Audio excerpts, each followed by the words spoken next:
ஆக்சிடென்ட்டா? என்னடா ஆச்சு? ஏய் ஒரு சரி ஆள் கால் பண்றேன், நான் வரேன். ஹலோ. என்ன பண்ற? சும்மா பேசிட்டு இருந்தேன். ஏய் ஒரு நிமிஷம் இரு, என் ஃப்ரெண்டு கூப்பிடுறான். ஏ மாப்ள சொல்றி. வரும்போது மறக்காம எடுத்துட்டு வந்துரு. இல்ல ஒண்ணும் நீ சொல்லு. அங்க சீப்பாமே. சரி சரி. அப்படியா?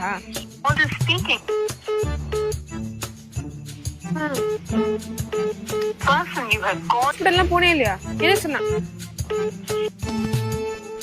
பாய் பாய். என்ன சொல்லு, என்ன கால் பண்ணிருந்த? ஒரு நிமிஷம் இருன்னு சொல்லிட்டு தானே போனேன். என் உன்னால வெயிட் பண்ண முடியாது. அதுக்குள்ள போய் கடலை போட்டானா? ஏன் நீ கூட தானே கடலை போட போன? நானே உன்னை கேட்டனா? நான் என் ஃப்ரெண்ட்ட பேச முடியும். முக்கியமான விஷயமா இருக்கும்டி.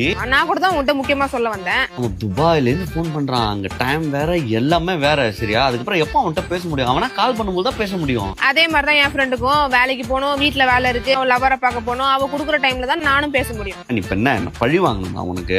நானும் பழி வாங்கலையே. நார்மலா ஒரு விஷயம் நான் பண்றத நீ வேணுக்குமே அதுக்கு வந்து ரிவெஞ்ச் எடுக்கிற பத்தியா? நினைச்சாலும் இப்படி இரிட்டேட் ஆகுது.